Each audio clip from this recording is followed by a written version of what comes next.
Pablo Escobar's go-to cocaine pilot was earning $20 million a month. This was in the 1980s when he was one of the main transporters for the drug empire.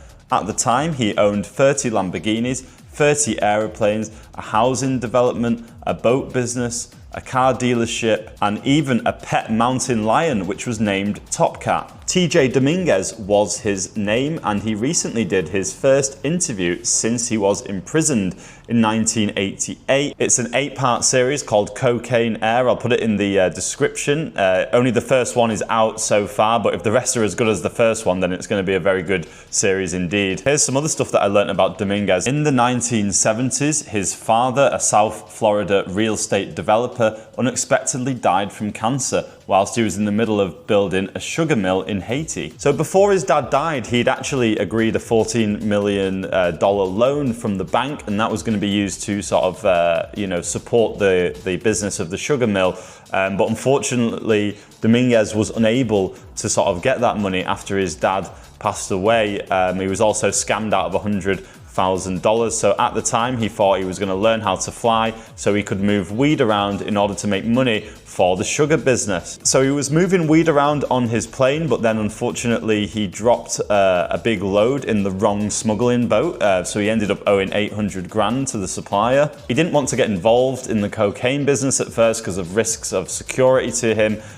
However, he now owed these dealers 800 grand. So his first coke smuggling trip actually netted him $1 million.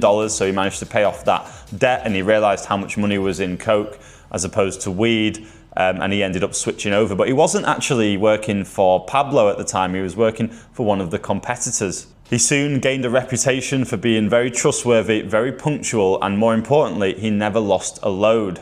At the time, he was making 4 trips a month and getting paid $1 million for each trip, so $4 million a month. He was then approached by Pablo and encouraged to work for him instead, but he declined. He said, "I'm quite happy with the $4 million a month." Pablo said, "Well, we'll give you $5 million a trip, 4 trips a month," so that was £20 million a month, and that was money that Dominguez really didn't want to turn down, so he started working for Pablo. At some point, Pablo stopped paying $5 million and started paying him in coke. Then he started shipping cocaine, selling it, collecting the money, laundering the money, so he became a little bit of a one-man show for himself. He cut out almost all the middlemen, which means he got a massive slice of the pie.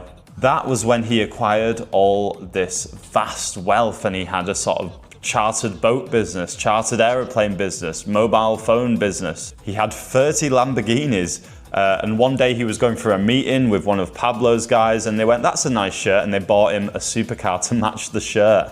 But it all came crashing down in 1988, because that was when federal investigators descended on one of his houses. When I say descended, literally, they descended out of helicopters with rifles. He and 12 of his associates were charged with importing 5 tons of weed and 5 tons of coke. It's a sick podcast, actually. If you're interested in this sort of thing, I would definitely check it out.